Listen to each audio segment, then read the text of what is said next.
So, 2017 was certainly a year, huh? It was a pretty meh year all around, to be honest. Everything in politics, both on this side of the pond, where blue passports won't make up for anything, literally for none of the things they've done, and over in America, where, well, I'd say something, but it'd be out of date by the next scandal by the end of the sentence anyway. And the Nazis. Why am I having to talk about Nazis in 2017? It's Pepe's become kind of a symbol. That's something at least. On a personal level, I've been dealing with a lot of anxiety, but I won't go into that here, it's not really anyone's business but my own. But suffice it to say, it's added to why I've not released any videos in the past few months. I've needed to take some solace and comfort in the world of film, because, I mean, Hollywood never does anything bad, right?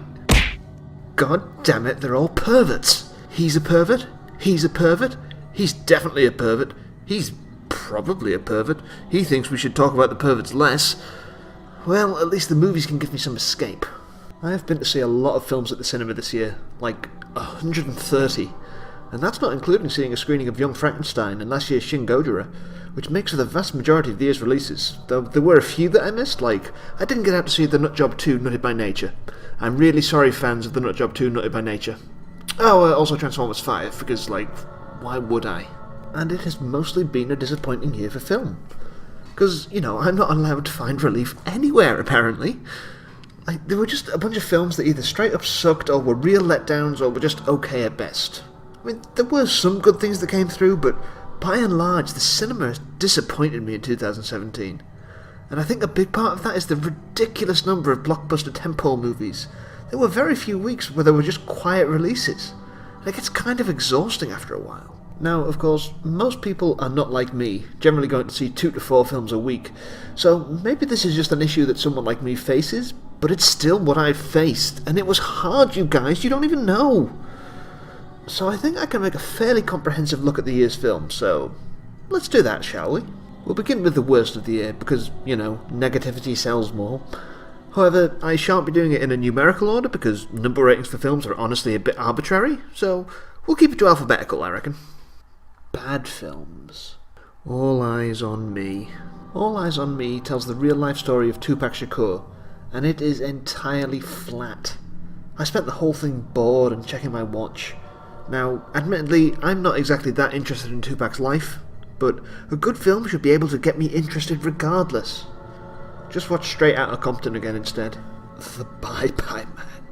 There's not much worse than a terrible horror movie, and this one was pretty terrible. When was this? Back in January? Yet it definitely managed to hold its place right down to the bottom of the list for the whole year. This felt like it was really trying to cash in on the popularity of The Babadook, but missed everything that made that film work. A bunch of unlikable characters, a monster that makes no sense, and just nothing unique about it. It was just a mess. Daddy's Home 2. What's something that's as awful as a bad horror movie? A bad comedy. Worse than a bad comedy? A bad sequel to a bad comedy.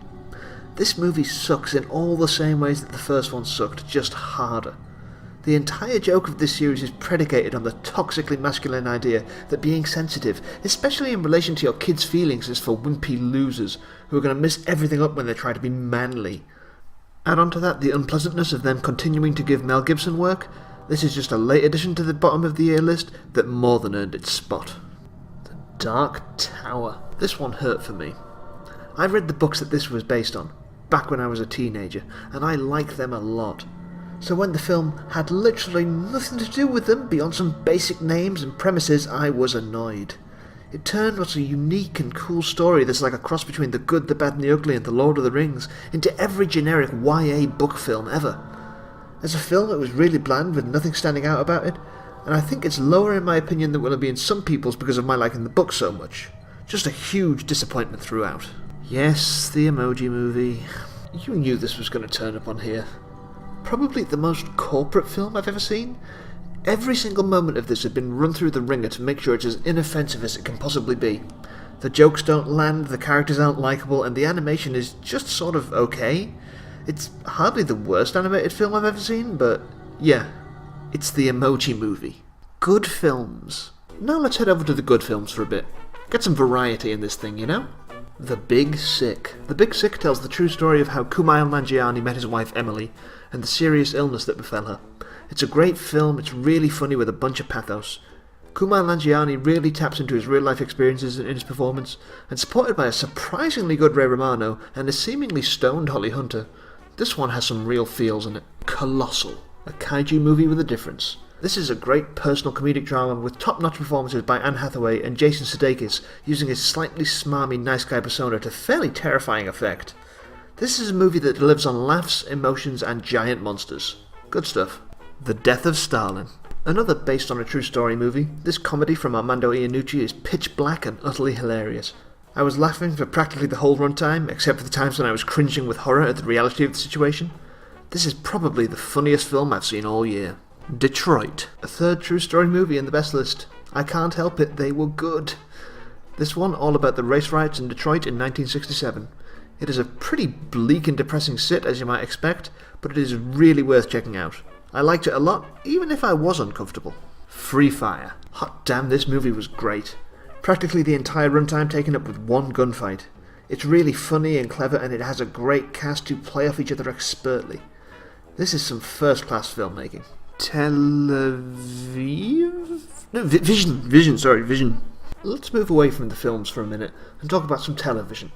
There have been a number of good shows this year, new ones starting and old ones continuing. Honestly, I haven't watched that many bad shows this year, because honestly, I don't have the time to invest in watching Gotham. So let's just check out the good ones. American Gods. Based on Neil Gaiman's excellent book of the same name, American Gods is a show that delights in being weird and self-indulgent. Brian Fuller and team brought this to life in a way that potentially proves that there is no such thing as an unfilmable book. Topped off with great performances by Ian McShane, Ricky Whittle and many others, including Gillian Anderson and Kristen Chenoweth, this is worth it for the Bilquist scene in the first episode alone. Castlevania. This is something kind of amazing. This is a good video game adaptation. Despite only being 4 episodes long, Castlevania has brilliant characters, beautiful animation, and no shortage of grisly visuals to go around. This is one that probably went under a fair few radars, but it's definitely worth giving a look. The Good Place. It seems increasingly rare these days that good sitcoms happen. We're usually plagued with far too many young Sheldons, but this year saw us gifted with The Good Place, a hilarious romp through high-concept ideas. This show is a delight from the word go, and I daren't talk about it too much for fear of giving away spoilers. Just do yourself a favour and go watch it. Glow. The Gorgeous Ladies of Wrestling. This show ticks many boxes for me. It has a wonderful 80s aesthetic, a majority female ensemble cast, and it is just plain fun. This is one of the easiest shows I've binged this year, with every episode delivering something new and fun. The Handmaid's Tale. Now this primarily female-led show is less fun, but just as good. Based on the Margaret Atwood book, this bleak dystopian vision is very uncomfortable to watch, but really rewarding too. Elizabeth Moss deserves all the awards for her performance, and the cinematography is to die for. I cannot recommend it enough. Honourable mentions: Better Call Saul, BoJack Horseman, Samurai Jack, Star Trek Discovery. Ugh. Everything. Moving back over to the bad films, it's a boring teen romance featuring a girl who can't leave her house because of a weakened immune system. Or can she? She can. Spoilers, she can. Now, I'll admit to not being the target audience for this one, but man, was it dull. I was just bored by it. 50 Shades Darker. Yep, another one that was bound to make it here. Maybe it's a bit lowest common denominator to call this one of the worst films I saw this year, but goddammit, I saw it at the cinema. I suffered through this. It is bad. Worse than the first one. Meandering and dull and overly long. I did a vlog video about this way back when, if you want to see my visceral opinions on it. Flatliners. A remake of a 90s movie that I'd never seen. There's a decent premise here, and a cast who ought to be good, but the subpar writing really let it down. It just bored the hell out of me, and I didn't like any of the protagonists. Just a bland bit of nothing. Geostorm. Oh boy, Geostorm. This one feels like a Roland Emmerich disaster movie that wasn't good enough for the 90s but got traipsed out now instead. It sucks, and sadly, it wasn't even so bad it was fun. This movie just really wasn't worth existing at all. The House. The second terrible Will Ferrell comedy on this list. This is yet another comedy film where almost none of the jokes land, and the characters are all just really unlikable tools. It's a shame because I generally really like Amy Poehler and Jason Mantzoukas, but I just hated this. Get Out. Back over on the good side, we get the directorial debut of Jordan Peele. This movie is brilliant. A horror movie with an excellent social commentary, looking at the unconscious and conscious racial prejudices that still plague our society. It's a very intelligent film that has rightly received the acclaim it deserves, and I hope that Jordan Peele gets to make a long career out of this kind of thing. Guardians of the Galaxy Volume 2. Next up, it's some space adventures with daddy issues, toxic masculinity, and a sweet soundtrack. I love the first Guardians movie, and the second raised the game even more. It's colourful, funny, and has a real heart to it. Marvel have had a good year, but this was definitely their peak. John Wick Chapter 2. Yes, 1,000 times yes. John Wick is back and he is shooting more people in the face than ever. The first John Wick was a nice surprise when it came out, and I was hyped for this follow-up. It more than lives up to that hype, with more excellent action and some top-notch performances, plus it sets up for the third chapter brilliantly and I can't wait to see it. Kong Skull Island. Kaiju movies are back, and the original King reclaimed his crown this year. Combining the giant monster genre with the Vietnam genre, this was an inspired choice, and it delivered the monster fights. Plus, with setup for the Monsterverse and the rematch of the century with Godzilla in 2020, I dug everything about this one. Logan. The final performance by Hugh Jackman as Wolverine, and it is a small, emotional western. Patrick Stewart stands out particularly as a frail and practically senile Professor X in a heartbreaking performance. Also, with the addition of Daphne Keane as Laura Kinney, one of my favourite comic book characters ever, this was a wonderful, emotional send-off for one of the best superhero performances we've had. Buffy Festival. This October, a friend of mine convinced me to go down to the BFI Film Festival in London, where I got to see a number of great films as early releases. Some of them have since been released in the cinema for a limited time, others have yet to come out over here, but have in America maybe, but they kind of feel like they should get their own little section, since maybe not everyone's had a chance to see these yet, so there are a few from there that I really enjoyed and would recommend checking out if you got the chance. Blade of the Immortal, the 100th film of Japanese director Takashi Miike. This is an adaptation of a manga series. It tells the story of a samurai cursed to immortality protecting a young girl as she seeks her vengeance for the murder of her father. A very simplistic setup for a lot of amazing bloody action. This is an adrenaline rush from start to finish. Brigsby Bear. A young man who had been kidnapped as a boy and raised in a bunker, unaware of the outside world, is rescued and taken home. Having trouble fitting in, he sets out to end Brigsby Bear, the strange show made by his captors to teach him their rules. This is a wonderful look at the joys of creating something, with a lot of heart and a strange sense of humour that really helps it land. How to Talk to Girls at Parties. Based on a Neil Gaiman story, a trio of young punk rockers try to find an after-party to a concert and end up in a house full of aliens.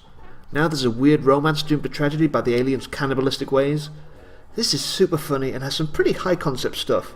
If you get a chance to check this out, I'd really recommend it. Professor Marston and the Wonder Women. The story of the creator of Wonder Woman and the two women he loved. This is a very moving polyamorous BDSM romance movie with 3 great central performances. The screening I saw of this had a Q&A with the director Angela Robinson, who talked about how positively this has been received by the poly and BDSM communities, and that's wonderful. The Shape of Water. Guillermo del Toro's latest is a gorgeous, sweeping love story where one of the couple just happens to be a fish creature. Filled with some of the best performances you'll see all year, especially from Sally Hawkins and everyone's favourite monster Doug Jones, and a simply breathtaking design. This is one of the sweetest films I've seen, while still having enough threat in the shape of Michael Shannon to give it a real edge. This one's a must-watch if you get the chance. The Killing of a Sacred Deer. We're getting really pretentious for the next bad movie on the list. This is a movie I feel like I ought to have liked, given its dark subject matter and Colin Farrell and Nicole Kidman as the leads, but everyone in this film just spoke like a robot. I couldn't ever get invested when I didn't feel like the characters were. I know it's a deliberate stylistic choice, but it really comes off as too unpleasant and off-putting to watch. Pirates of the Caribbean, Salazar's Revenge. Going back to nice and unpretentious now, this is the worst Pirates of the Caribbean movie, which, given how bad 3 of the other 4 are, is really saying something. Notorious wife-beater Johnny Depp phones it in like he never has before, literally having his lines fed to him through an earpiece. And more distressingly, even Geoffrey Rush seemed checked out in this one, and he's always seemed to be having the most fun of his life playing this part in the past. Combine that with a nonsensical plot and forgettable action scenes, and you have yourself a total mess. Rings. Another awful horror movie. This is in fact the first Ring movie I've ever seen, and it was bad. The scares aren't very good, the characters aren't very likeable, and the ghost girl ends up playing second fiddle villain to Vincent D'Onofrio as Stephen Lang in Don't Breathe. This one ain't worth it. Though I'm kind of interested to check out the Japanese ones. I hear they're good at least. The Space Between Us. Asa Butterfield's heart is too big, you guys. It is literally too big because he was born on Mars. Another unfulfilling teen romance with a very YA premise that somehow roped Gary Oldman into it. Come to think of it, I saw this one in a double bill with 50 Shades Darker. That was a bad day for me. Triple X, The Return of Xander Cage. The final terrible film on our list is the third film in a series that no one wanted to see. Here, Vin Diesel mumbles his way through a bunch of scenes with too much talking before going into a bunch of horridly edited action scenes. And it doesn't even have The Rock and Jason Statham to give it some points like Fast and the Furious. Yeah. Paddington 2. Heading into our final batch of good films, we get the return of everyone's favourite little Peruvian bear. The first Paddington was an absolute delight, and the sequel does not disappoint. With a really fun story, some truly heartwarming sequences, and an air of necessity to its pro-immigration message in the current political environment, this comes highly recommended. Raw. A French-Belgian coming-of-age comedy drama about a university student growing into cannibalism. This film was seriously messed up in all the right ways. It's funny, scary, emotional, and doesn't shy away from the gory details. It also made for a very interesting double bill with Smurfs: The Lost Village. Silence. Almost 3 hours of uncomfortable suffering. Good times. Martin Scorsese is on top form with the story of Jesuit priests in feudal Japan. Apparently, he's wanted to make this film for about 20 years, and you can feel his passion for the project and all the detail put into every moment of this. Add on to that a career best performance by Andrew Garfield, and some excellent supporting performances from Adam Driver, Liam Neeson, and a truly chilling Issei Ogata. This is the earliest entry into my best list, and it's stuck around. Just top notch. Star Wars: The Last Jedi. Never figured that putting a Star Wars film in my favourite films list might be a contentious choice. But whatever, the internet loves being wrong about things. I really like this new Star Wars, for the risks it took, challenging the mythos of Star Wars in ways that make a lot of sense within the context of what came before. Plus, Mark Hamill is doing some of his best ever work here, and we have the final appearance by our princess, Carrie Fisher, and she is perfect. I miss her. Wonder Woman. Finishing off our list is the film that took the world by storm, if nothing else for being the first DCEU film that was good. It tells a simple, compelling version of Wonder Woman's origin story, setting it in World War I to really heighten her as a symbol of hope against the dark, and cementing Gal Gadot's position as the DCEU's most important player. The scene where she walks out into no man's land is going to be remembered as one of the most iconic superhero moments ever put onto film, and I really hope she keeps getting the solo films that she deserves. So, now that the trash fire of 2017 has come to an end, let's look ahead to the trash fire of the year that's coming up. Here's to 2018, because it can't be that much worse, right? Right? Tell me it can't. I don't drink and I need some kind of hope. Thank you so much for checking out my best and worst films of the year list. What are your best and worst films of the year? Let me know in a comment. If you'd like to see more stuff by me, then click this subscribe button. And hey, maybe you want to see what I think about these versions of Jekyll and Hyde, that's down here. Or Mothra, that's down there. And I guess that's kind of it. Bye!